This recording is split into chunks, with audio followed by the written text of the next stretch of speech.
ავტომობილების ტექნიკურ გამართულობაზე კონტროლი გაცრდება, მონიტორინგის სამიზნე იქნება ყველა ის კერძო ცენტრი, რომლებიც მანქანების ტექნიკურ ინსპექტირებას ახდენენ. ტექ ინსპექტირების ცენტრების ასოციაციაში არ უარყოფენ, რომ ავტომობილების ტექნიკური მახასიათებლების შემოწმების დროს ცალკეულ შემთხვევებში ხარვეზების იგნორირებას ახდენდნენ და ტექნიკურად გაუმართავ მანქანებზე დადებით დისკვნებს გასცემდნენ. კონტროლის სისტემის გამკაცრებას კერძო კომპანიები არ ეწინააღმდეგებიან, თუმცა მოსალოდნელ ფინანსურ ზარალზე საუბრობენ და შესაბამისი კადრების გადამზადების აუცილებლობაზე მიუთითებენ.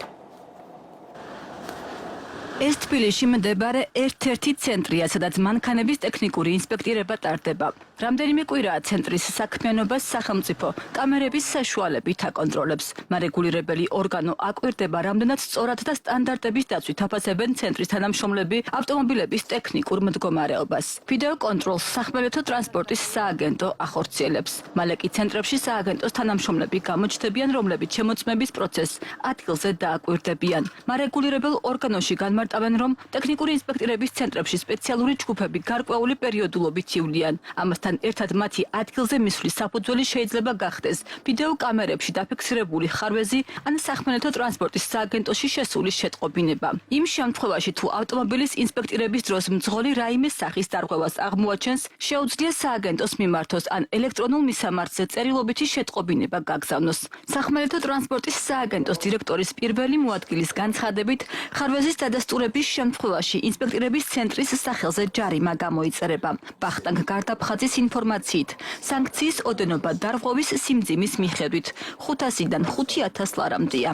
ტექნიკური ინსპექტირების ცენტრები ვალდებულნი არიან დაუშვან ჯგუფები ტექნიკური ინსპექტირების ცენტრების შესამოწმების სივრცეებში, სადაც ხელმეორად განხორციელდება ინსპექტირების ხაზი ავტოსატრანსპორტო საშუალების შემოწმების პროცედურა, სადაც ჩვენ როგორც დამკვირვებლები ესე განვახორციელებთ ზედამხედველობას. ამ ეტაპზე მიმდინარეობს ჯგუფებისათვის შესაბამისი აღჭურვილობების შეძენა, მათ შორის როგორც აღნიშნე დაკომპლექტებული ჯგუფების გადამზადება კვლავ აქტუალური ფაზაში არის შესული და შემდგომ ამისა უკვე ჯგუფები უკვე მომდევნო თვიდან მას შემდეგ რაც შესაბამისი პროცედურებისათვის მზადყოფნა ექნებათ, ისინი განახორციელებენ, უკვე დაიწყებენ ამ საქმიანობის განხორციელებას.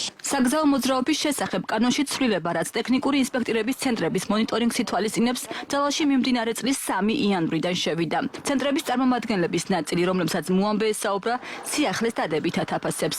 ამასთან ტექ ინსპექტირების ცენტრების კავშირის აღმასრულებელი დირექტორის თქმით, სიახლე მათ ფინანსურ რისკებს უქმნის. საკმაოდ მაღალია საჯარიმო სანქციები და აქედან გამომდინარე ცენტრი ყველგან ეცდება შიდა მონიტორინგს და პერსონალის კვალიფიკაციის ამაღლებისთვის შესაბამისი ღონისძიებები გაატაროს.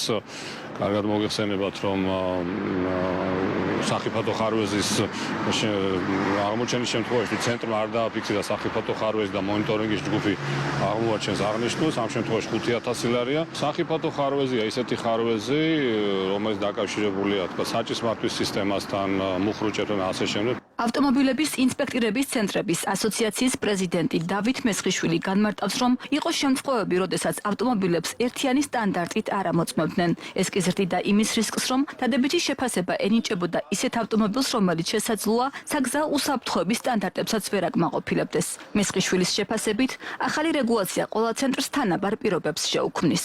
მოლოდინი ინსპექტირების ცენტრებს აქვთ იმის, რომ მონიტორინგი უზრუნველყოფს თანაბარ გარემოს ინსპექტირების ცენტრებს შორის, ასე რომ ვთქვათ, და მთავარი გამოწვევა, რომ ის მიზეზი, რაც ერთ ინსპექტირების ცენტრში ხდება დახარვეზების საფუძველი და მეორე ინსპექტირების ცენტრში შეიძლება ის არ იყოს დახარვეზების საფუძველი იგივე მიზეზი, აი ეს საკითხიც რომ გადაიჭრას. კიდევ ერთი სიახლე, რაც მძღოლებისთვის მიმდინარე წლიდან ამოქმედდა, გამონაბოლქვის შემოწმების ნორმების გამკაცრება.